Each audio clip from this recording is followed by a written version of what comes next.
1학년하고 그리고 연구반 1학년들 수업이 십지경이에요. 십지경인데 그게 우리 11월 1일부터 5일까지 특강에 있잖아요. 그래서 그 특강에서 수업을 다 할 것이기 때문에 원래는 이제 거기에 이제 참석하면 돼요.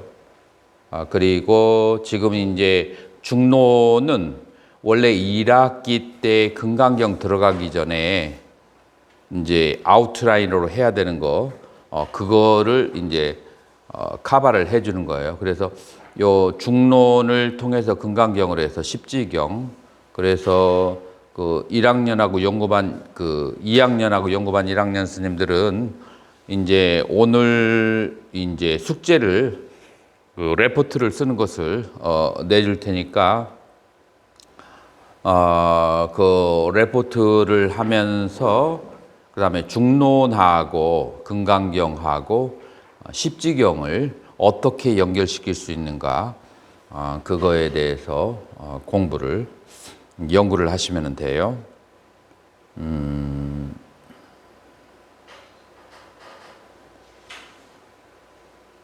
중론이라고 하는 것은 누구에 의해서 쓰여진 저서냐면은 용수보살에 의해서 쓰여진 저서예요. 근데 이 용수보살은 중론에서 뭐 강조하는 기본적인 개념이 있어요. 여러분들 그 노트 저번 시간에 보낸 것이 있는데 그거 다 있으신가요? 가져오지는 않았을 거예요. 그러면은 내가 여기에서 노트를 한번 띄워보도록 하죠.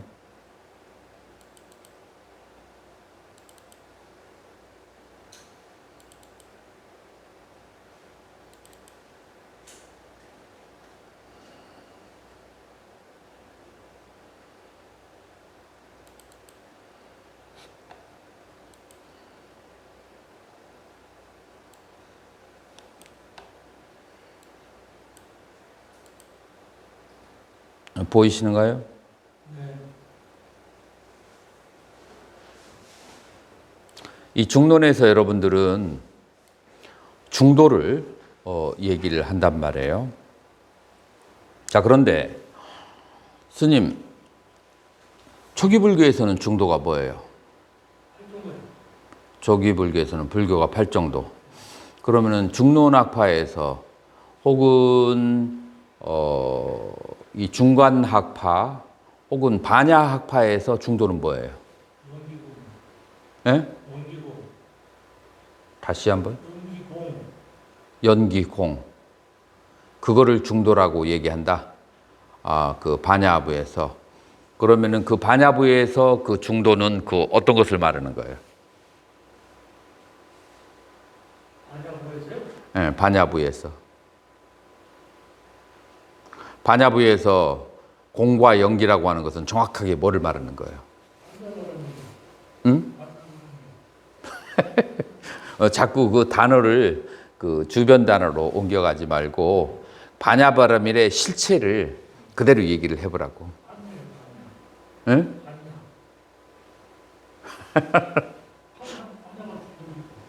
그러니까 반야라는 단어 이게 전부 다 설명되어져야 되는 단어잖아. 그러니까 더 이상 설명하지 않아도 되는 설명되어진 말로 이 단어를 여기에서 저기로 계속이 동그랗게 돌아가지 말고 그대로 설명을 딱 해보라고. 이 반야부에서 말하는 그 중도라고 하는 것이 무엇인지. 반야라고 하는 것은 초기불교도 있고 대승불교도 있고 밀교도 있고 다 반야가 있기 때문에 각 학파가 얘기하는 그 중도가 무엇인지 정확하게 말할 수가 없는 거죠. 자, 그럼 반야부에서 말하는 중도라고 하는 것, 그거를 이제 스님이 정확하게 얘기하려면 이거 얘기하면 돼요. 불생역 불멸, 부상역 부단, 불일역 불이, 불례역 불출, 능설시 인연, 선멸제희론 아적수정례 제설중제일. 자, 그래서 소멸하지도 않고 발생하지도 않고 단멸하지도 않고 상주하지도 않으며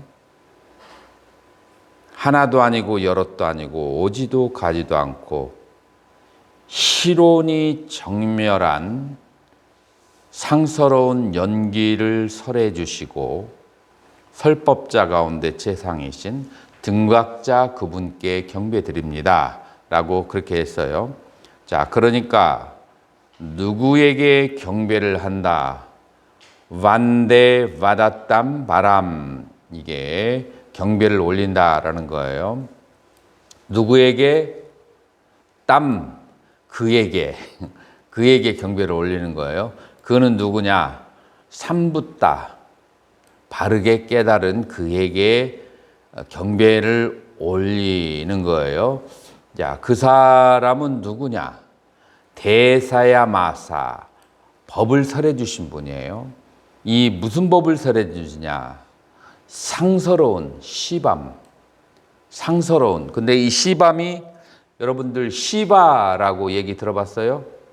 힌두교에 그 시바의 같은 시바예요. 근데 시바가 그 원래 산스크리트 의미에는 상서롭다, 정멸 이런 뜻을 가지고 있어요. 그래서 상서로운 법을, 정멸의 법을 설해 주신 삼붓다에게 경배를 올린다. 자, 그렇게 하는 거예요. 근데 그 상서로운 법이 무엇이냐? 뿌라빤짜 우빠샤맘, 빠빤짜 우빠샤맘, 우빠샤맘 쉬게 해주는, 무엇을? 뿌라빤짜 희론을 쉬게 하는 그러한 삼붓다에게 정례를 올린다. 자, 그러면 희론을 쉬게 한다라고 했을 때 희론이 무엇인가 우리는 알아야 된단 말이에요. 일광스님 희론 들어봤어요? 안 들어봤어요? 스님은 희론 들어봤는가? 그래. 이거 무슨 뜻이야? 예. 이걸 좋아하는 거죠. 이거 즐기는. 희론이라고 하는 것을 정확하게 얘기한다면 뭐를 희론이라고 하느냐? 여기에서 오근을 통해서 오경이 있고 오식이 발생해요. 그래서 감각기관이 대상을 통해서 식이 발생하는 것, 여기는 희론이라고 안 해요. 이거는 전오식은 희론이 아니라고 그래요. 자, 희론은 어디에서 발생하냐면 이 전오식은 이것만 가지고는 인식이라고, 퍼셉션이라고 할 수가 없어요. 이건 지각되어진 거야. 나의 감각기관에, 5가지 감각기관에 어떤 표상이 맺힌 거야. 근데 이 표상은 나에 의해서 해석되어져야 되고 나에 의해서 이름이 붙여져야 돼. 내가 그러니까 선언적으로 가지고 있는 개념이 있어야 돼요. 자, 이게 뭐 같아요? 파이어, 불꽃이야. 불꽃을 어떻게 하다 보니까 이렇게 됐어. 자, 불꽃이 이렇게 있으면, 자, 이 불꽃을 가서 만져도 돼요, 안 돼요? 에헤이, 가서 만지면 타지. 누가 어른이 돼가지고 불꽃을 이렇게 탁 만지겠어. 근데 불꽃을 어린애들은 어떻게 해요? 가서 만지잖아요. 어린애는 가서 만지고, 그 다음에 어른들은 가서 만지잖아요. 뭐 때문에 그래요? 기억 때문에 그래요. 그래서 전오식에 의해서 요런 모양을 보았어요. 불꽃이 왜 잘 안 그러지? 송이버섯처럼. 이 모양을 봤어. 그러면은 요게 이제 표상이에요. 시각에 의해서. 그러면은 시각에 의해서 받은 표상을 만호, 의근이라고 하죠. 의근에다가 갖다가 딱 이렇게 정보를 주면 의근은 뭐예요? 도서관이야. 우리가 가지고 있는 여러 가지 잠재의식의 도서관이죠. 거기다가 정보를 가져다 주면 그러면 정보에서 얘는 fire, 불이다. 불이면서 얘는 가까이 하면 뜨겁다. 그러므로 멀리 해야 된다. 이것이 나의 이런 것들은 전부 다 어디에서 나온 거예요? 전부 다 기억에서 나온 거예요. 근데 이 표상은 어디에서 나온 거예요? 기억에서 나온 게 아니에요. 그죠? 표상은 감각기관을 통해서 받은 거예요. 자, 그래서 감각기관을 통해서 전호식을 받았을 때 이 기억을 통해서 이것을 이해하고 해석하는 과정 속에서 부풀려진 것,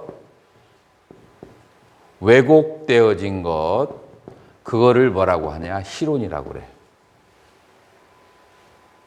그러니까 희론이라고 하는 것은 정의가 분명하게 나왔죠. 희론이라고 하는 것은 부풀려지고 왜곡되어진 것이다 라고 하는 거예요. 자, 그러면 무엇에 의해서 부풀려지고 무엇에 의해서 왜곡되어지는 것인가 라고 했을 때 이것은 자아, 이걸 유식으로는 칠식이라고 하죠.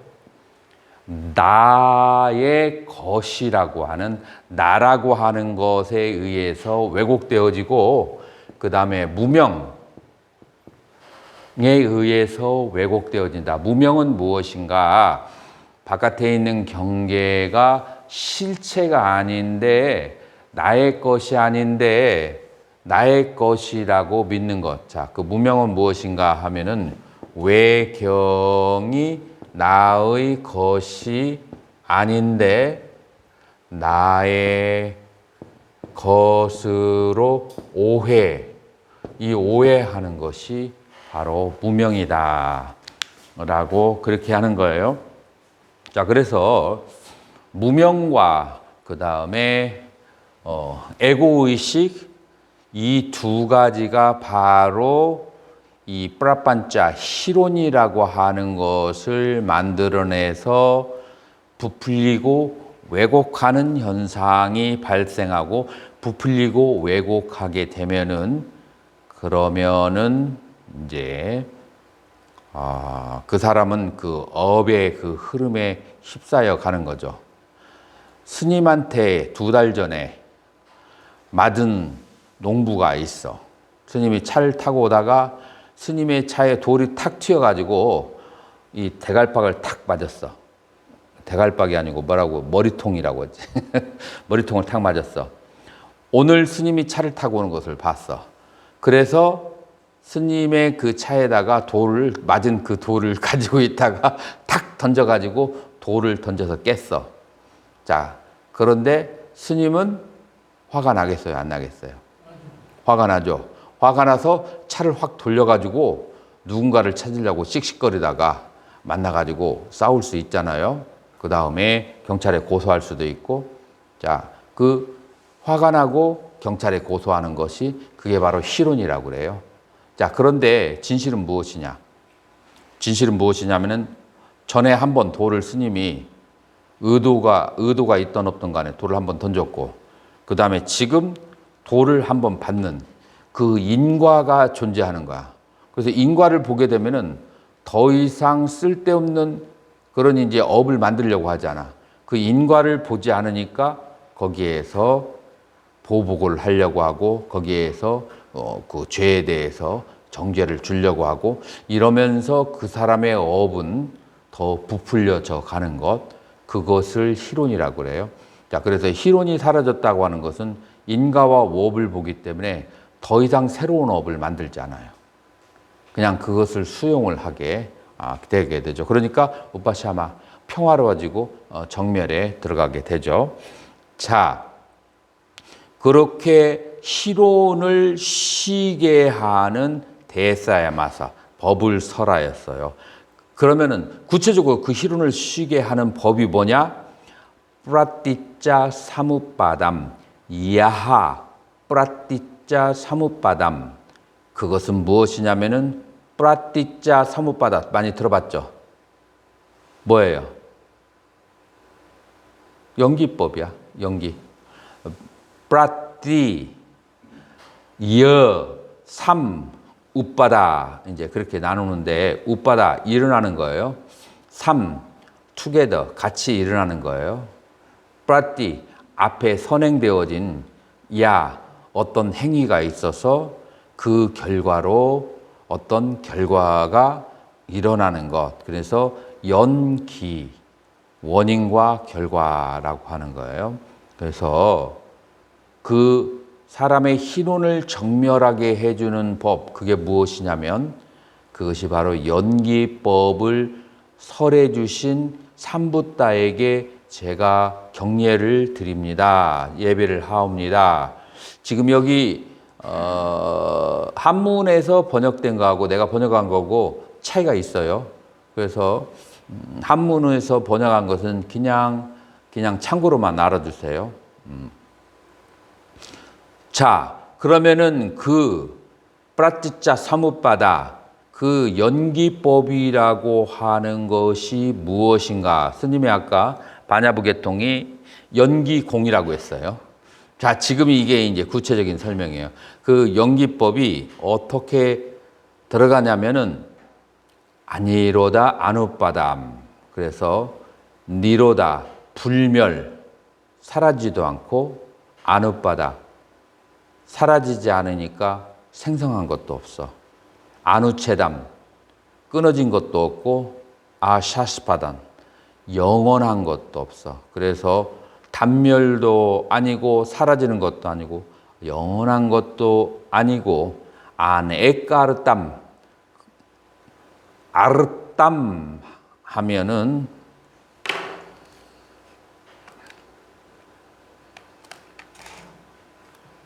아르땀 하면은 대상. 왜 이게 안 될까?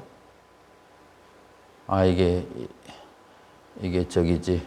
한글에서는 안 된다. 아르땀 하면은 대상이에요. 그래서 에까는 하나의 대상. 그다음 안에까 하나가 아니야. 그러니까 여럿. 그러니까 여럿이고 안아르땀 하나이고 여럿도 아니고 하나도 아니고 그리고 아가맘이라고 하는 것은 오다라는 그런 뜻이죠. 부정접두어가 붙었으니까 오는 것도 아니고 언이라가맘 가는 것도 아니다. 자, 그래서 이제 이것을 정형구로 하면 불멸, 불생, 부상, 부단, 불일, 불이, 그리고 불래, 불거. 오는 것도 아니고 가는 것도 아니다. 자, 연기라고 얘기했으면 연기는 일반적으로 무엇에 의해서 어떤 결과가 발생한다는 것이 연기잖아요. 그죠? 그래요, 안 그래요? 스님은 연기공 얘기할 때 그런 그 심정으로 반야부의 연기공을 얘기했을 거예요. 그런데 이 뜻밖에도 반야부의 핵심되는 이 중론에서 반야부의 그 모든 경전에 뒷받침을 해주는 중론에서 뜻밖에도 연기를 희한하게 생한 것도 아니고 멸한 것도 아니고 영원한 것도 아니고 탄멸도 아니고 하나도 아니고 여럿도 아니고 온 것도 아니고 간 것도 아닌 그 연기를 설해 주신 부처님께 눈물을 흘리면서 감사합니다라고 하는 거야. 근데 이 스님은 감사해서 눈물이 흐르는 것이 아니고 이게 도대체 무슨 생뚱한 말을 하는 거야 라고 생각해서 눈물을 흘릴 수가 있어. 그죠? 자, 이 연기법은 그럼 어떤 연기법을 말하는 거예요? 한번 얘기를 해보세요. 이 연기법이요? 지금 이 연기법. 이게 반야부 계통. 이 연기법이 이 연기법이 그랬구나. 자, 그러면은 이 연기법이 생멸이 없는 것이고 오고 가도 없는 것이 오고 감도 없는 것이 어떻게 연기가 되는지 한번 설명 좀 해봐요. 그게 어떻게 연기가 되는 게 아니고요. 응. 그 자체가 이것 자체가 연기다.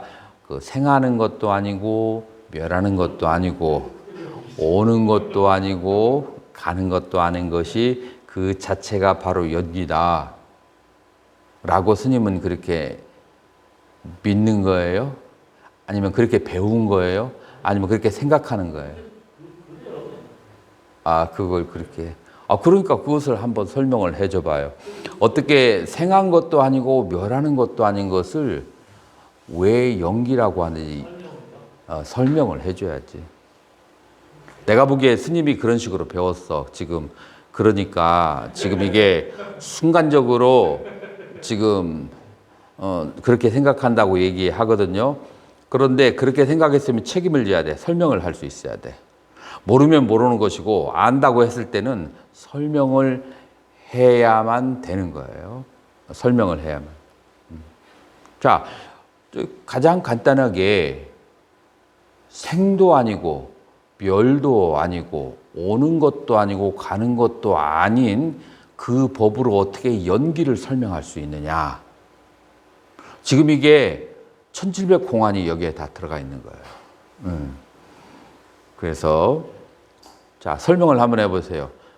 생하는 것도 아닌데 연기라고 하는 것은 주로 어떤 의미로 쓰이냐면은 이것과 저것이 합하여서 그러니까 A와 B가 합하여서 C가 발생하는 것, 그거를 연기라고 그렇게 얘기하는 거예요. 그래서 연기라고 얘기할 때는 발생하게 된 원인과 발생한 것, 이 두 가지가 동시에 존재하는 거예요. 그래서 생성을 떠나서 연기를 얘기한다는 것은 일반 상식에서 잘 맞지 않아요. 예를 들어서 서양 철학에서 인과를 얘기할 때 그 데이비드 휴미 그 유명한 그런 말을 했어요. 빌보야드가 뭐예요? 당구공이에요. 여기 당구공이 A가 있고 당구공이 B가 있어요. 이 A가 있고 B가 있는데 어떤 사람이 당구공을 탁 B를 쳤어. B를 쳤는데 당구공 B가 A 근처까지 가고 그 다음에 A가 움직이기 시작하는 것, 이것을 말해서 세상 사람들은 인과라고 얘기한다 라고 데이비드 휴먼 얘기했어요. 자, 여기에서 불내불거 가지고는 연기를 말할 수가 없고, 이 B가 움직이니까 B가 A 근처로 가니까 A가 움직인다. 그래서 오고 감이 있어야만이 연기라는 것을 말할 수가 있어요. 그래서 생멸이 있는 것을, 생멸의 원인, 누군가가 우는데 원인이 있을까요, 없을까요? 우는데, 미치지 않고서야 우는데 원인이 있어요. 미친 것이 원인이겠죠.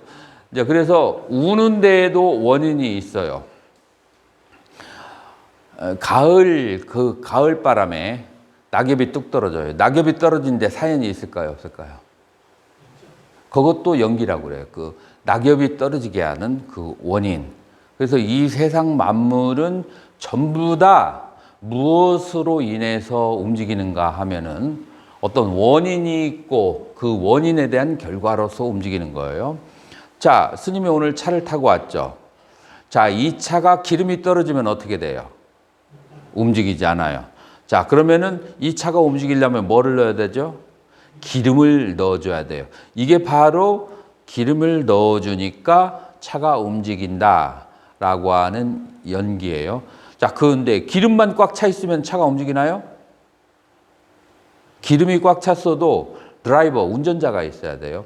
그래서 운전자는 인이 되고 그 다음에 차에 기름이 차 있는 것은 연이 돼요. 그 다음에 이제 차 바퀴가 빵꾸가 안 나야 되겠죠. 그런 것들은 연이 돼요. 그래서 인과 연이 합하여서 차가 움직인다 하는 것이 발생하는 거예요. 자, 그래서 이 세상 모든 만물은 인과 연에 의해서 과가 있고 과에 대한 해석에 대한 보, 인연과보로 이 세상 만물을 다 얘기할 수가 있다라고 하는 것이 어디의 입장이에요? 초기 불교와 그 다음에 설체유의 입장이에요. 그래서 세상 사람들이 괴로움을 갖는데도 원인이 있어. 그 괴로움의 원인이 뭐예요? 괴로움의 원인이 바로 탐진치예요. 그 다음에 갈래야. 그래서 탐진치와 갈애를 어떤 갈애? 욕계, 색계, 무색계에 대한 그 갈애, 집착을 소멸하게 되면 그러면은 그 번뇌가 사라지고 그 번뇌가 사라진 곳이 바로 열반이다라고 하는 여기에도 인과 과가 있어요. 자, 고통의 무엇이 인인가? 그것은 바로 가래라고 하는 탐진치가 인이고 그 다음에 그 과보는 무엇인가? 괴로움이에요. 만약에 그 탐진치를 소멸하게 되면은 뭐가 오는가? 그것은 열반이라고 하는 보가 와요. 그런 탐진치를 소멸하게 하는 원인이 무엇인가? 팔종도라는 도다. 자, 그래서 모든 것이 사성제도 인과로 이루어졌어요. 자, 이것이 설일체유부까지 통용되는 거예요. 그래서 설일체유부와 초기불교에서는 모든 그 법이라고 하는 것을 인과 법이라고 하는 데에서 끝나고 심지어는 초기불교를 주장하거나 역사학자들은 부처님께서 계명성을 보고 연기법을 보고 성도하셨다. 그렇게 말씀을 하거든요. 자, 그래서 연기법을 통해서 성도를 하셨다. 이 생멸의 법을 보고 사성제의 법을 보고 그 성도를 하셨다라고 그렇게 한단 말이에요. 자, 그런데 여기에서는 연기를 중론에서는 뭐라고 얘기하느냐 하면은 불생불멸하는 연기. 영원한 것도 아니고 그 다음에 소멸하는 것도 아닌 연기, 오는 것도 아니고 가는 것도 아닌 연기를 그렇게 얘기를 했단 말이에요.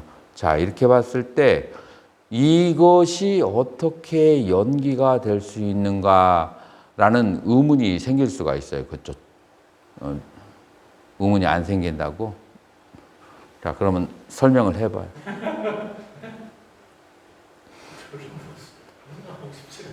설명하고 싶지.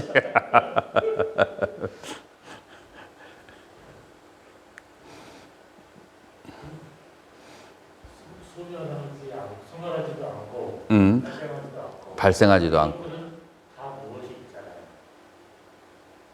소멸하지 않는 게 있잖아요. 스님은 지금 소멸하지 않는 어떤 무엇인가 존재한다? 그렇지 않으면 저 말이 성립되지가 않죠.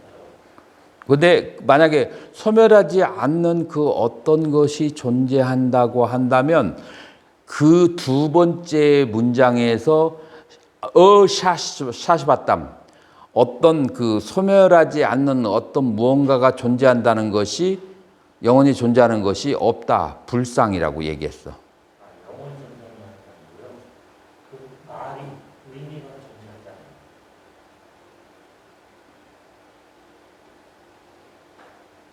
존재하잖아요. 계속 해봐요. 그 의미가 존재한다. 소멸하지 않는 것도 발생하지도 않는 것도 당연하지도 않는 것도 당연이라는 이름이 있잖아요. 이름이 있다. 상주라는 것도 이름이 있잖아요. 벼락이라는 것도 이름이잖아요. 그 진짜 모습이 아니잖아요. 근데 그 안에 진짜 모습이 있잖아요. 어떤 모습? 정멸한 모습이 있잖아요. 그걸 뭐라고 말할 수 없죠. 근데 왜 그것을 하필이면 연기라고 하느냐 말이에요. 그건 뭐라고 해요? 여기 시바 상스럽다. 정멸이라고 얘기하면 되지. 그것도 말이죠. 그러니까 이게 어쩔 수 없는 거죠. 연기라는 걸 할 수밖에 없는 지금 스님이 어느 과에서 나왔는지 대충은 알겠어요.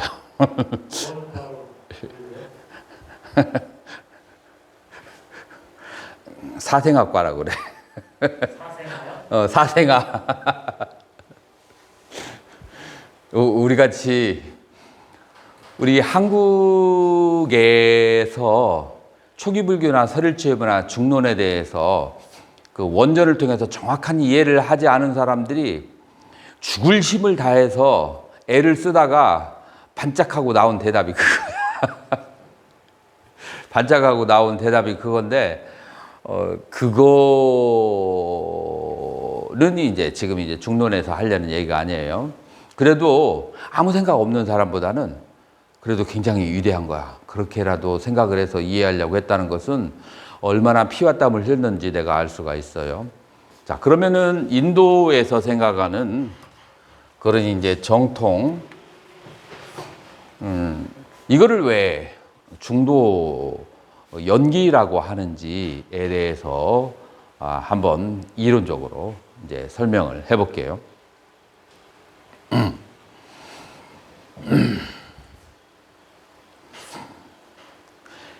여기에서 니로다,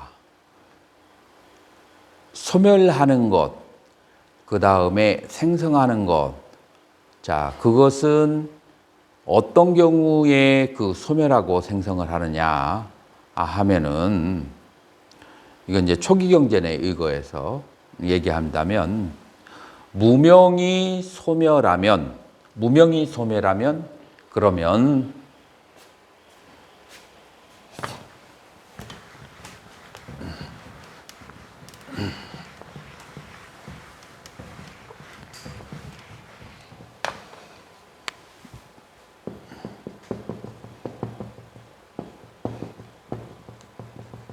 라고 했을 때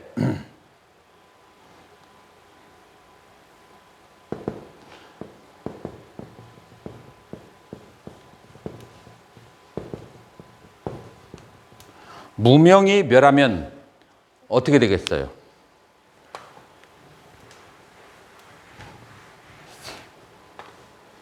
무명이 소멸하면 그러면은 소멸하게 되잖아요. 사라지게 되죠. 무명이 멸하면은 불생이에요. 더 이상 태어나는 것이 있을까요? 없을까요?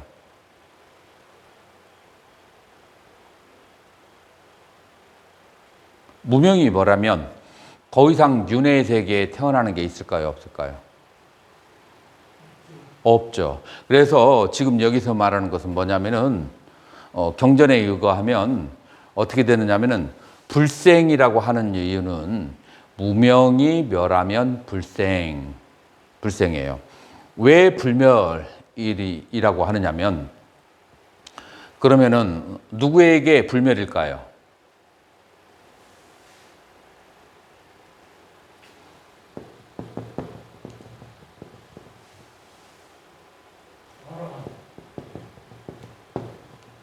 무명이 있으면, 무명이 있는 자에게 열반이라는 게 존재할까요? 무명이 있으면 그러면은 불멸이에요. 자, 지금 여기에서 지금 이 중론에 나타나 있는 것은 시예요.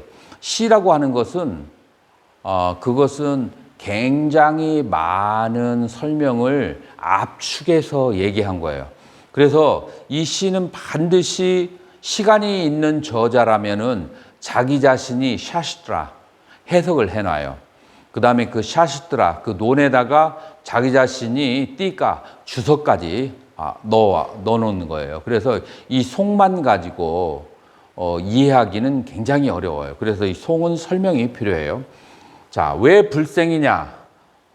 무명이 소멸한 자에게는 불생이다. 왜 불멸인가? 무명이 있기 때문에 불멸이다. 자, 그래서 불생 불멸이라고 얘기했는데 여기에 지금 주어가 있어요, 없어요? 여기에 주어가 뭐냐면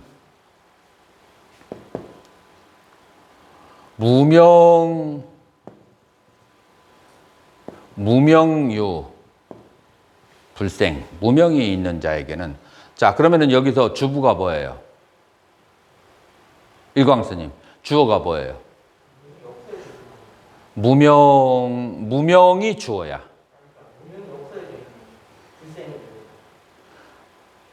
무명이 그래서 없어야 되지. 그렇지. 무명무. 자, 여기서 주어가 뭐예요? 무명이라. 그리고 주부는 무명이 없어야. 그래서 여기 주부는 무명이 없으면 술부가 바로 불생이고, 만약에 무명이 있으면, 자, 여기 주부는 뭐예요? 주부는 무명이 있으면이야. 무명이 있으면 그러면은 그 사람에게 있어서 소멸은 존재하지 않는다. 라고 그렇게 얘기하는 거예요. 자, 그래서 지금 중론이라든지 반야부계통의 문제점은 뭐냐면은 문장이 생략형으로 이루어졌어요.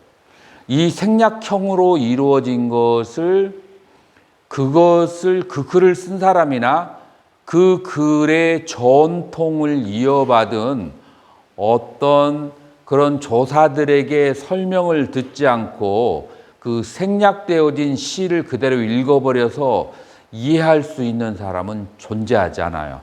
자, 그 생략을 약간 풀어놓은 그것이 무엇이냐면 지금 이거예요. 지금 무명무 불생, 무명유 불멸이에요. 무명이 없으면 태어남이 없고, 무명이 있으면 그러면 소멸함이 없다라고 되는 거예요. 그래서 지금 이게 불생이고 불멸이고, 지금 이건 생략한 언어예요. 생략된 단어. 그래서 이런 이제 도움이 필요한 거죠. 자, 두 번째가 영원한 것과 그 다음에 단멸.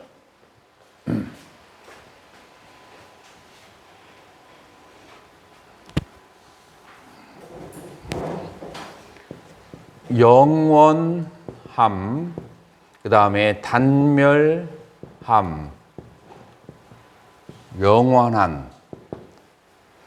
영원한 것이 없음, 단멸함이 없음이라고 하는 것이 두 번째 주제예요. 그리고 이 주제들은 초기 불교에서부터 인도 사회에서 거의 1000여 년에 걸쳐 가지고 매일 밥만 먹으면 논사들이 모여 앉아서 계속 논쟁을 하는 주제예요. 그 논쟁을 하는 주제니까 인도 사회에서 너무나 잘 알려진 거야. 그것을 그냥 제목만 딱 따서 얘기하는 거예요. 제목만 딱 따서 먼저 명사화해서 영원한 것이 없고 단멸한 것이 없다. 자, 그러면은 인도 당시에 그 통용되어지는 것이 뭐냐면 이렇게 딱 얘기하면 그러면 이 문장을 만들 줄 알아야 돼. 이제 그 정도는 기본적으로 돼야 논서가 되거든요. 자, 그러면은 주부를 여기다가 갖다 붙일 줄 알아야 돼. 무엇이 영원한 것이 없을까요?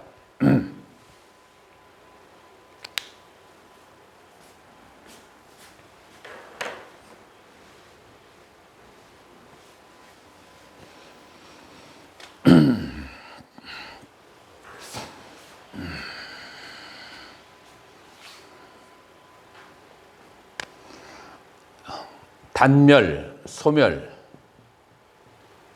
무엇이 있으면 영원함이 없을까요? 여기도 마찬가지예요. 주부가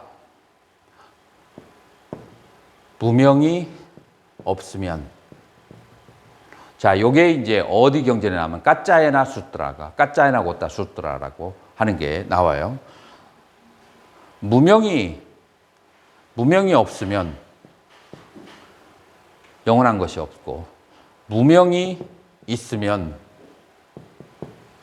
소멸함이 없다. 자, 그러니까 여기에서 똑같은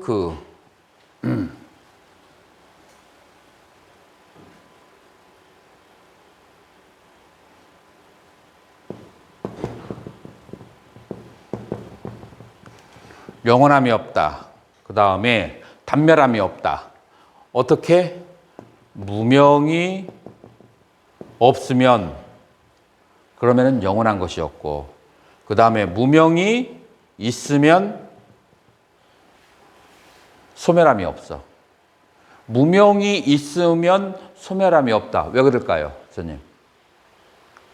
그 무명이 있으면 그 무명 때문에 끊임없이 윤회를 하기 때문에 소멸함이 없는 것이고, 무명이 만약에 없으면 그러면 더 이상 윤회의 세계에 오지 않기 때문에 더 이상 영원한 것이 존재하지 않는다. 지금 이게 전부 다 무명하고 관련되는 거예요. 자, 이 정도 얘기를 하면 왜 연기라고 얘기하는지 이해가 할 거예요. 지금 이 연기는 이것과의 관계의 연기를 말하는 거예요. 이것과의 관계. 자, 그래서 무명이 없으면 불생이라 하시고, 무명이 있으면 불멸이라 하셨고, 무명이 없으면 영원함이 없다고 하고, 무명이 있으면 소멸함이 없다라고 이러한 연기를 말씀하신 그 완전히 깨달으신 분, 그 상서로운 분, 실온의 정멸을 소물하신 분에게 내가 귀합니다 라고 얘기하는 거예요. 그래서 이게 지금 완전한 문장이, 시들은 문장이 완전하지 않아요. 그래서 그 문장에다가 넣어주는 그런 이제 어떤 귀절이 있어야 되는데, 그 귀절들이 전부 다 무하고 관련되느냐면은 무명유, 무명유하고 연결되고, 그 다음에 여기에 해당하는 내용은 어디에 나와 있느냐면은 바로 까짜야나 곧다 숫다라고 하는 그 경에 나와 있고, 그 경이 왜 이 중론이라는 그 주석에서 중요하냐면, 이 중론에서 유일하게 언급된 경전, 초기 경전 이름이 바로 까짜야나 곧다 숫다예요. 초기 경전에서 언급한 그 내용이. 자, 이렇게 설명을 들었을 때 어떻게 생각해요? 아까보다는 조금 더 명료하고 남에게 설명할 수 있고 초기 불교하고 중론을 연결시키기가 수월하다고 생각이 들지 않나요? 그죠? 네. 네. 자, 그래서 지금 이제 여러분들이 논문을 쓰실 때 지금 1학년부터 이제 선생님은 준비를 해야 되는데, 분리하려고 하는 노력은 2000년이 넘게 너무 많이 했어요. 학파마다. 서로가 서로를 비방하고 서로가 하열하다, 저급하다 하는. 그런데 지금은 한번 통합하려고 한번 시도를 해보는 거예요. 통합의 시대, 화합의 시대 아니에요? 자, 그렇게 보았을 때 이 중론에서 말하는 그 연기와 중도라고 하는 것과, 자, 그러니까 여기서 이제 중도라고 얘기했을 때는 왜 중도냐면은 생도 아니고 멸도 아니기 때문에 중도고, 그 다음에 영원한 것도 아니고, 그 다음에 단멸하는 것도 아니기 때문에 중도라고 지금 얘기하는 거예요. 그래서 지금 여기서 중도라는 것은 아주 쉽게 떠오를 수 있어요. 그리고 여기서 말하는 연기라고 하는 것은 무명과 관련된 연기예요. 무명이 있으면은 그러면 영원함이 있고, 그 다음에 무명이 없으면 그러면은 소멸함이 없고, 이제 이와 같은 무명과 관련되어서 있고 없음에 따라서 그것이 태어남이 있고 소멸함이 있고 영원함이 있고 단멸함이 있고 하는 이 관계가 바로 무엇이냐면은 연기라고 하는 그런 관계다. 그렇게 보았을 때 초기 불교에서 말하는 그 고락 중도와 그 다음에 연기 중도하고 이 중론에서 말하는 그 무명 연기와 중도라고 하는 것이 사실은 하나도 다르지 않은데 언어적 표현이 조금 다르기 때문에 전혀 다른 것처럼 그렇게 오해되어진다. 자, 그것이 지금 이제 우리 대학원에서 쓰는 논문의 패턴이에요. 자, 그래서 비교를 해서 초기불교와 중론 혹은 초기불교와 십지경과 그렇게 비교를 그렇게 이제 하는 거예요. 그래서 사실은 이 중론에 27장이 있어요. 27장이 있는데 지금 이것도 굉장히 중요하지만 무인무가 인과를 부정함이라고 하는 그런 이제 장이 있어요. 무인무가 인과를 부정한다. 예. 무명이 없으면 불생한다고 하고 무명이 있으면 불변한다고 할 때 여기서 무명의 정의를 좀 다시 한번 여기서 말하는 무명이라고 하는 것은 무명의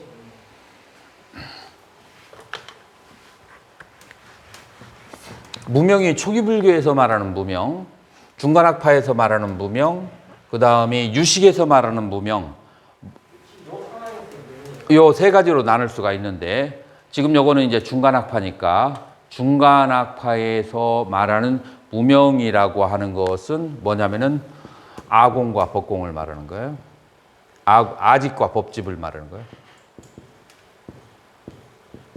아직과 법집. 여기서 말하는 내가 있다라고 하는 그런 오해, 그 다음에 법이 있다라고 하는 오해. 여기에서 이 법이라고 하는 것은 무엇이냐면은 세상을 말하는 거예요. 세상은 크게 몇 가지가 있는가? 욕계, 색계, 무색계라고 하는 세계예요. 이 아집이라고 하는 것은 유식으로 말하면 칠식이 되는 거죠. 나라고 하는 것이 있다라고 하는 그런 오해. 나라고 하는 것이 있다라고 하는 것은 온 안에 어디에도 나가 없다고 보는 온 계공을 통해서 이행할 수가 있고, 그 다음에 세상이 존재하지 않는다라고 하는 것은 세상이라고 하는 것은 인시할 때 존재하기 때문에. 그래서 세상이라고 하는 것은 나의 인식과 관련되기 때문에 나의 인식이 청정해지고 집착이 소멸하게 되면 그러면은 그 사람에게 보이는 세상이라고 하는 것은 중생들에게 보는 세상하고 이 집착이 소멸한 자에게 그 보여지는 세상하고는 세상 자체가 서로 다르다라고 하는 그 세상이 실제로 존재하지 않는다는. 그래서 그 실제로 존재하지 않는다는 것을 금강경에서는 뭐라고 그렇게 표현하냐면은 32장에서 제법이라고 하는 것은 그것은 꿈과 같고 환과 같고 그것은 신기루와 같고 그 다음에 아침 이슬과 같고 그 다음에 저녁에 치는 번개와 같으다. 여로 여겨전 여몽 환포영 응작 여시관 이와 같이 가나라. 그래서 법 세상이라고 하는 것은 그것은 신기루와 같고 그 다음에 아침 이슬과 같고 그 해가 뜨면 사라지는, 그리고 그것은 자체로 존재하지 않는 그 환과 같음을 그렇게 알아라. 그래서 이 중간학파에서는 환과 같은 세계를 실체가 있다라고 그렇게 생각하는 것을 법집이라고 그래요. 환과 같은 세계를. 그래서 그것이 바로 이제 무명이 되는 거예요. 그와 같은 환과 같은 세계에 대해서 집착이 있다면, 나는 없는데 내가 있다라고 하는 집착이 있다면 그 나라는 생각과 이 세상에 대한 집착 때문에 절대로 이 자는, 이 생명은 어떻게 해서라도 윤회를 하려고 해요. 이 생명은 어떻게 해서라도 끊임없이 이 세계에서 죽는 날까지 어떤 죄를 짓더라도 더 오래 살려고 하고, 그 다음에 죽고 난 다음에도 반드시 막 빨리 그 지옥이나 뭐라도 이렇게 찬찬히 골라가면서 다음 세상으로 가야 되는데 눈앞에 그냥 빨갛고 아름다운 곳이 보이면 그쪽으로 훅 뛰어들어. 그래가지고 바로 태어나 버려요. 이제 그래서 이 윤회로부터 벗어나지 못해요. 무엇이 있는 자? 이 세계가 환이 아니라고 실제한다라고 믿는 자, 그 다음에 나라고 하는 것이 있다라고 믿는 자에게 이와 같은 이제 그 계속한 끊임없는 윤회가 이제 발생하는 거죠. 그것이 바로 문명이다. 이것이 이제 중간학회에서 얘기하는 문명이 돼요. 아와 법에 대한 오해가 바로 문명이다라고 하는 거예요.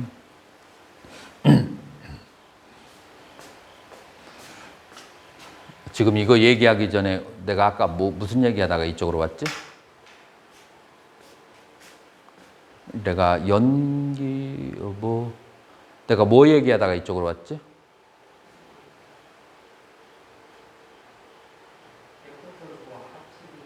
응? 레포트를 쓸 때 다른 학파를 다 합쳐서 조합을 해서 그렇죠. 그래서 이 초기불교하고 중간학파하고의 지금 이제 가장 중요한 교리가 어디에서 연결되냐면은 중론의 이 그 팔불중도 여기에서 연결되어 있어요. 그래서 여러분들이 초기불교와 중간학파 혹은 금강경의 이제 수행방법론을 쓸 때 지금 다뤄야 될 것은 이 팔불중도 하고 그 다음에 까짜에나고따 숫다라고 하는 그런 경, 그거는 내가 전에 한번 보내준 것 같은데 내가 다시 한번 보내줄게요. 까짜에나고따 숫다. 이제 그거 그 초기 경전하고 이 중론하고 금강경하고 연결해서 그렇게 글을 쓸 수 있어요. 자, 그리고 무명을 이제 지금 무명이라고 하는 것에 대한 해석도 여기에서는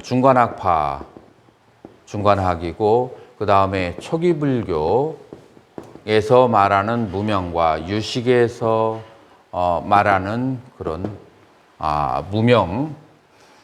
유식에서 말하는 무명은 뭐가 되겠어요? 유식에서 말하는 무명은 중간학하고 비슷해요. 근데 중간하고 비슷한데 이 세계가 이쪽에서는 터치업을 홀로그램이라고 한다. 여기에 이제 유식학파에서 얘기하는 무명은 이제 약간 달라요. 터치업을 홀로그램이라는 건 뭐냐? 우리가 영사기를 이렇게 싹 쌓아 올려가지고 입체의 어떤 이제 그 다이아몬드를 만든다. 이제 이 입체의 다이아몬드를 만들어서 정말 입체적으로 보인다. 그러면 홀로그램이라고 그래요.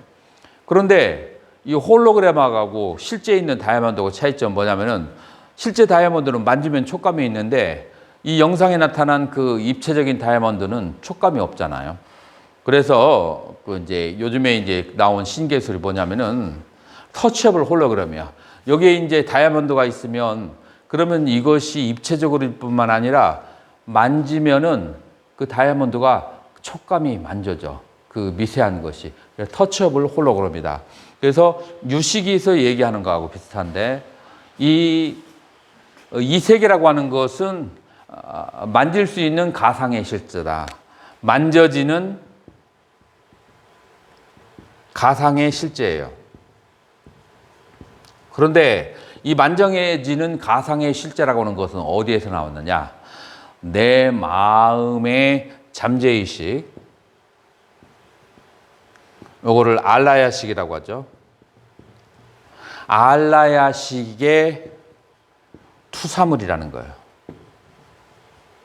그래서 이 세계는 알라야식의 투사물인데 그것이 외경에 실제로 존재한다라고 믿는 것, 그걸 뭐라고 한다? 유식에서 무명이라고 그래요. 그래서 무명이 깨지려면 뭐 어떻게 해야 되느냐? 이 세계라고 하는 것은 나에게 지금 현재 그 경험되어지는 여러 가지 괴롭고 불편한 사실들이 다 어디에서 발생했다고요? 나의 알라의식, 잠재의식에서 발생했다. 그래서 그러면은 이제 실제로 내가 불편한 환경을 없애려고 한다면 어디를 먼저 다스려야 될까요? 내 알라의식, 잠재의식을 다스려야 될까? 아니면은 내 환경을 먼저 다스려야 될까요? 두공스님. 지금 유식의 설에 의하면 지금 나에게 굉장히 내가 살고 있는 그 불편한 환경이 있어. 이 불편한 환경을 다스리려면은 그 대상 사람들을 만나가지고 해결을 해야 될까요? 아니면 내 안에 있는 알라의 식을 정화시켜야 될까요? 어느 것이 후자. 이게 유식의 바로 수행이고, 옛날 우리 어른 스님들은 그런 식으로 우리들을 가르쳤어요. 그래서 내 안에 있는 그 잠재의식에 있는 알라의식에 있는 그 생각들을 다스리려고 하고, 바깥에 있는 그 환경을 그거를 다스리려고 하지 말아라. 왜냐하면은 이 안에가 처음부터 잘못되어 있기 때문에, 여기에서 영사기에서 프로젝트로 쏘아지는 게 잘못되어 있기 때문에 그것 좀 교정하더라도 원래 원천이 잘못되어서 여기를 좋게 하면 저기가 또 삐져나오고, 저기를 맞추면 이쪽이 삐져나오고, 항상 불완전하고 불협화음이고 싸움하는 그런 세계일 수밖에 없어요. 무엇 때문에? 내 안에 있는 그 알라의식에 있는 그 의식이, 그 잠재의식이 잘못되어 있어서 그래요. 그래서 이 바깥에 있는 것을 다스리는 것은 금방은 좋아 보이는데 또 다른 문제가 생기고, 또 다른 문제가 계속해서 연달아서 문제가 생겨요. 그래서 근원적으로 이 문제를 소멸하려고 하면 어디를 쳐야 돼요? 자기의 알라의식을 보고 자기의 알라의식을 정화해야 된다. 이것이 바로 유식의 수행론이고, 유식의 수행론에서는 어떤 방법으로 이 수행을 해요? 자량과 가행과 그 다음에 십지보살의 수행이라고 하는 것을 통해서 이 수행을 하는 거예요. 자, 그러면 이 유식의 자량과 가행과 그 다음에 십지보살의 수행이라고 하는 것은 중간학파나 초기불교하고 약간은 다른 면이 있어요. 여기에서 요 같은 면과 다른 면을 그것을 설명을 해야 돼요. 여러분들이 논문에서. 무엇이 같고 무엇이 다른지를 그 포인트만 잘 잡아주면은 여러분의 논문은 성공적이다라고 그렇게 말할 수가 있어요.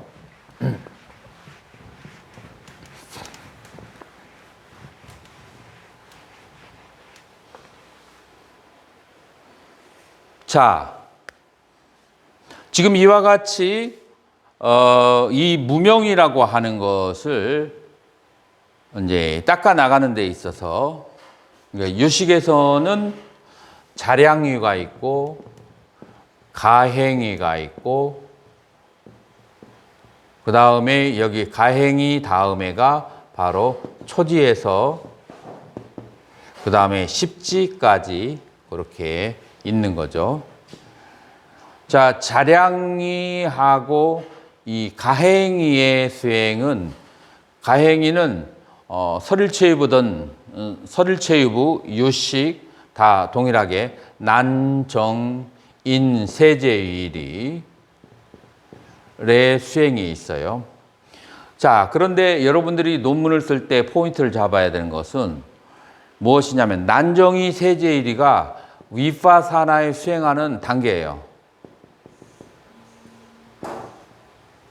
이거를 어떻게 난정인 세제일의에서 위파사나를 통해서 이 단계를 올라가는지, 내가 그 불교신문에 글 쓴 거에 거기에 나와 있기 때문에 그것을 잘 참고해 가면서 이게 어떻게 위파사나하고 이 가행위의 수행이 연결되는지를 그것을 설명을 해야만 돼요. 자, 그래서 이거는 위파사나하고의 그 관계이기 때문에 이것은 동일한 점을 얘기하는 거예요. 자, 동일한 점이고, 그 다음에 이제 초지에서 육지까지의 그 수행이라고 이렇게 이제 봤을 때, 초지에서 육지까지의 그 보살의 수행은 무엇으로 구성되어 있느냐면은 세 가지로 구성되어진다겠죠. 하나는 공에 대한 깨달음. 그래서 첫 번째는 공이에요. 이 보살의 수행을 할 때는. 자, 그 공은 초기 불교에서는 어떤 식이에요? 오온무화예요. 자, 그렇기 때문에 여기에서 다름은 없어요. 자, 두 번째로 대승불교를 수행하는 데 있어서 뭐가 있어야 되느냐 하면은 이 번째로 연민심이 있어야 돼요. 연민심이 있어야 되고, 이 연민심은 초기불교에서 꼭 필요한 것은 아니에요. 자, 이것이 이제 다른 점이에요. 세 번째로는 발보리심, 발보리심이라고 하고, 보리심을 바라는 거하고, 부처에 대한 서원이라고 하고, 그냥 쉽게 얘기하면 보현보살 10대 서원, 이제 이렇게 생각하면 돼요. 보현보살 10대 서원이라고 생각하든지, 부처에 대한 발원, 그 다음에 발보리심, 이게 다 이제 같은 내용이에요. 그래서 여기에서 서원이라고 하는 것이 필요해요. 연민심에 서원이라고 하는 것이 반드시 들어가야 돼요. 초기 불교에서는 온 무아만 있으면 수다원이에요. 자, 그런데 이 수다원이 아라한이 되는 데 있어서 차이점은 뭐냐면은 정과 동으로 나눌 수가 있어요. 정과 동. 삼매에 있을 때는 오온이 무아야. 자기의 실체가 없어. 그런데 순경계와 역경계에 부딪히면은 순경계에 집착하고 역경계에 진심이 발생해. 그래서 이 동중에서 탐진심이 발생해요. 이 탐진심이 발생하는 것이 언제 완전히 소멸해요? 동중에서 완전히 탐진심이 소멸되는 것이 바로 육지예요. 그래서 동중에서도 탐진심이 완전히 소멸한 거, 이것을 다른 말로 해서 뭐라고 하느냐, 이사무예라고 화엄에서는 그렇게 얘기해요. 그러면은 초지의 이 상태를 뭐라고 하느냐, 이무예라고 그렇게 하는 거예요. 이치적으로 이 공이라고 하는 거, 공성에 대해서 이치적으로 걸림이 없어. 그건 언제? 삼매에 들었을 때, 정중에서는 그래. 그러나 동중에 일상생활 속에서는 자꾸 안에 있는 잠재적인 그 탐진이 그렇게 이제 발생을 하는 거죠. 자, 그래서 이제 이게 육지예요. 그래서 초기 불교는 여기에서 끝나요. 육지. 그러나 그 육지도 보살과 비교했을 때 연민심과 서원이 빠진 육지의 깨달음 상태라고 그래요. 그래서 요거를 십바라밀 가운데서 프란냐라고 그렇게 해요. 지혜 해자죠. 그래서 육지에서는 지혜가 이제 발생한다. 지혜는 뭐냐면은 정중에서 동중에서 정중에서 동중에서나 그 공성이 무아라고 하는 것이 탐진이라고 하는 그런 환경 속에서 흔들리지 않는 상태, 그런 상태를 육지라고 그렇게 하는 거예요. 이것이 이제 지혜라는 측면에서는 아라한이라고 그렇게 볼 수가 있는데, 자, 그런데 이때에도 유식에서는 무엇이라고 얘기하느냐면은 세 번뇌, 미세한 그 번뇌가 아직 남아있지 않다라고 그래요. 그 미세한 번뇌를 뭐라고 하느냐면은 소지장이래요.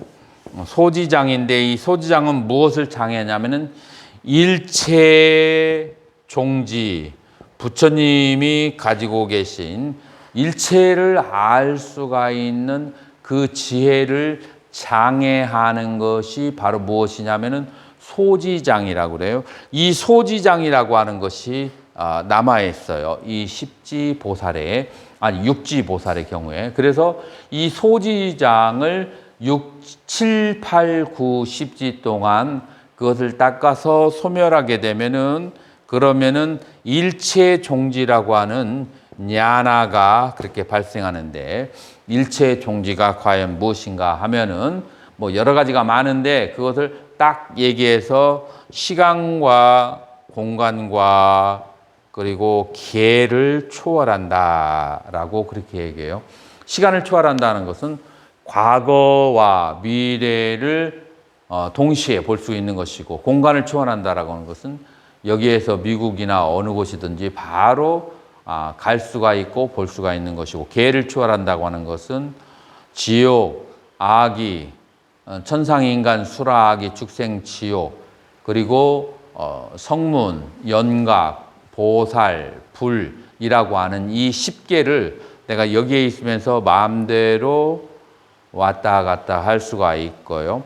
여기에 있으면서 동시에 다른 세계에 가 있을 수가 있어요. 그래서 이거를 보통 일상적인 일상적인 그 사에 그 일치되지 않는다라고 해서 사와 사가 전혀 다른 사가 걸림이 없다라고 해서 사사무예라고 그렇게 얘기해요. 이제 무엇이냐면은 보통 사람들은 지금 여기에 사람이 있으면 그러면은 지옥이나 천상에 갈 수가 없어요. 한 사람은 그 한 찰나와 한 군데만 있어야 되거든요. 그런데 제10지 단마매가 법운지에 들어간 그 보살에게는 여기에도 있으면서 바로 지옥에도 몸을 놔둘 수 있고 여기에 있으면서 불세계에도 몸을 놔둘 수가 있는 그런 이제 사사무의 경지를 가지고 있자. 그래서 시간과 공간과 계를 초월한.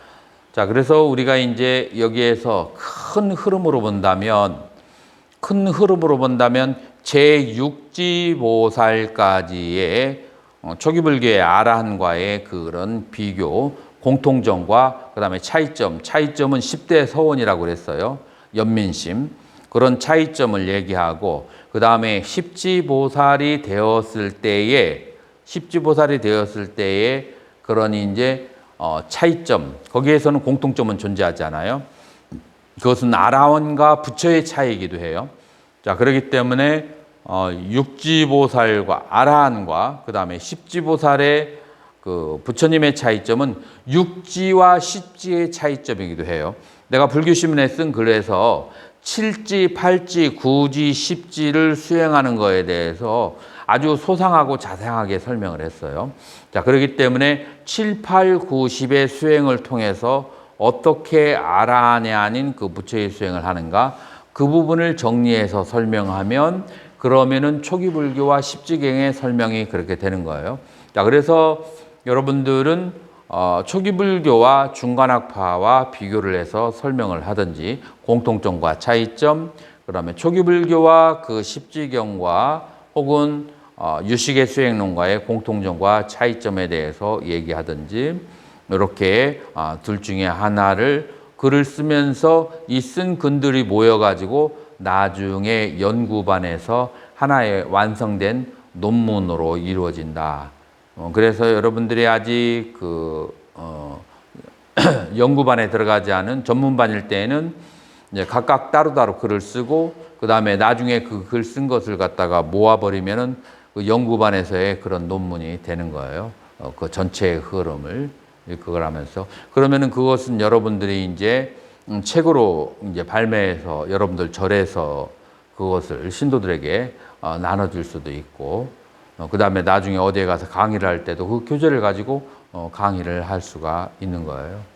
이제 그렇게 여러분들이 하시면 되고 하다가 이제 여러분들이 이해가 안 되거나 어려운 것이 있으면 그것은 이제 중간중간에 그 연구반의 글을 우리 그 강의가 있는 날, 연구반에 그 강의가 있는 날 자기가 글을 쓴 것을 며칠 전에 나한테 보내주면은 그러면 이제 그 사람이 그것을 발표를 하면서 나에게 이제 여러 가지 이제 세심한 지도와 교정을 받아가면서 글을 쓰게 되는 거예요.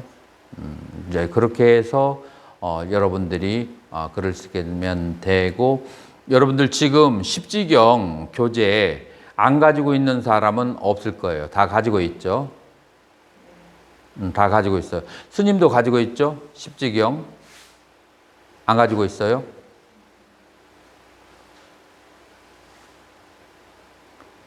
스님은 안 가지고 있으면 우리 학감 스님한테 달라고 해서 갈 때 가져가시면서 그것이 무엇의 교재가 되냐면 우리 11월 1일 날 그 십지경 강의할 때 교재가 될 거예요.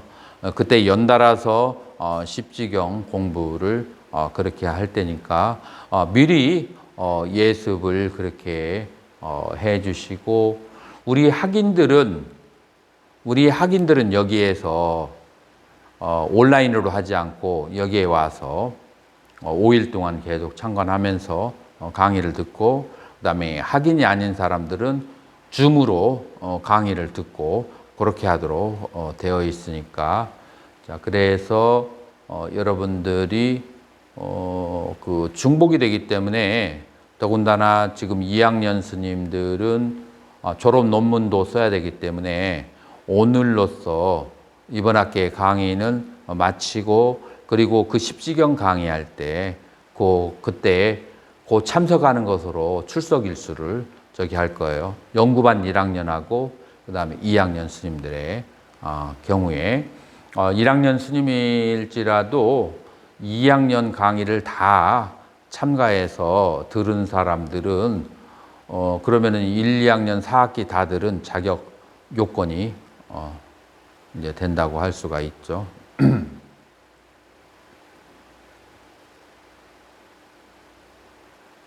자, 질문 있으면 질문 받겠습니다.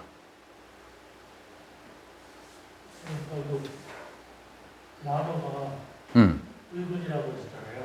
의근. 그게 아래에서 얘기하신 거예요? 조금은 달라요.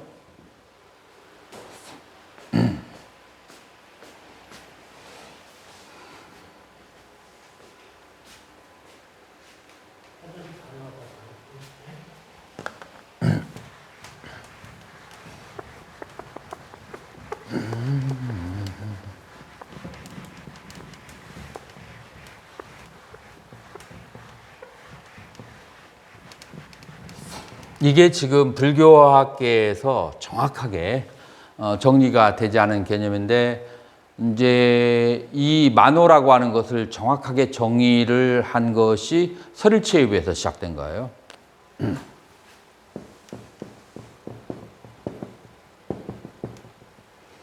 이 의를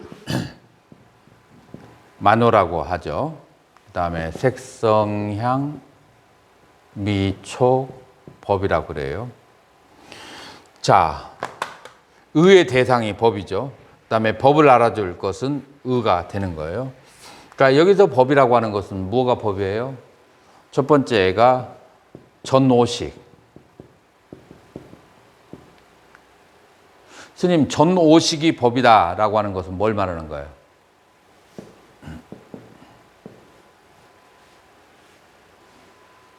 이해가 돼요? 전오식이 법이다. 자, 두 번째로 법이 되는 것은 뭐냐면은 전오식은 지금 현재의 거예요. 그렇죠? 지금 현재 내가 눈으로 보고 귀로 들은 것, 그것에서 이식, 안식이 생긴 것을 이 안식과 의식이 무엇인고 하고 의근에 떠넘겨서 의근이 무엇이다라고 결정을 해주는 것, 그게 이제 의식이 되는 거죠. 자, 그런데 지금 현재 전오식이 발생하지 않았는데도 뭔가 생각에 잠길 수 있을까요? 뭔가 생각할 수 있어요. 전오식이 없는데도 뭔가 생각에 빠질 수가 있을까요? 없을까요? 있어요? 없어요? 생각에 빠질 수가 있어요. 무엇을 대상으로 해서 생각에 빠질 수가 있죠? 과거의 기억이에요. 과거의 기억을 조금 더 전문 용어로 하면은 전오식이 낙사해서 마음에 쌓여진 것들이에요. 그죠?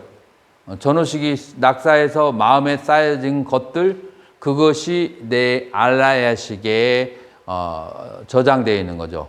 그것이 하나가 대상이 되어가지고, 그래서 쉽게 얘기해서 과거의 기억이라고 할 수 있죠. 과거의 기억을, 그리고 과거의 기회라고 하는 것은 현재의 전오식들이 낙사해서 오랫동안 쌓여진 것이 과거의 기억이 되는 거예요.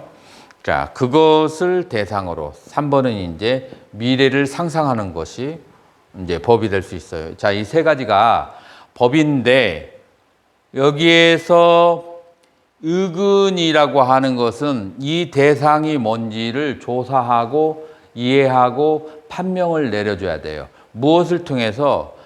자기가 가지고 있는 도서관을 통해서. 그 도서관이 무엇인가 하면은 지금까지 내가 전오식을 통해서 경험한 것과 그 전오식을 경험한 것에 대한 어떤 사량 분별을 한 제6식들, 그 다음에 그것들에 대해서 어떤 탐심이나 집착을 가진 제7식들, 그래서 5, 6, 7식들이 모두 모여서 저장하고 있는 것이 바로 의근이라고 얘기하고, 나중에 그 유식에서는 이거를 이제 무엇라고 얘기하는가 하면은 그것을 이제 바로 이제 아레아식이라고, 팔식이라고 그렇게 얘기하죠.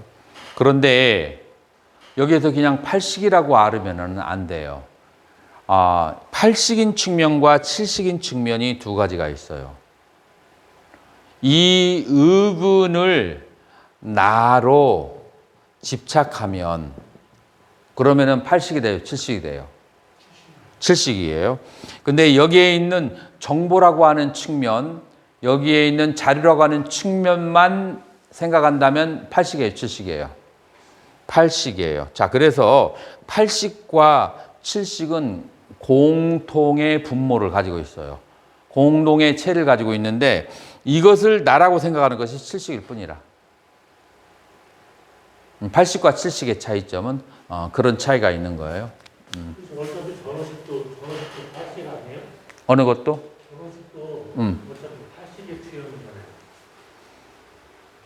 취형이잖아요. 전오식이 팔식에 투사된 것이다. 그것은 이제 유식에서 설명하는 법이고, 초기불교나 설일체협에서는 그렇게 설명하지 않아요. 그건 이제 오직 유식학파에 한정되어서, 그래서 우리는 이제 학파에 따라서 설명하는 것이 조금씩 달라야 돼요.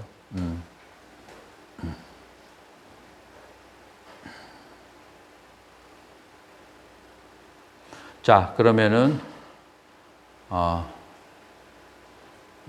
15분간 휴식.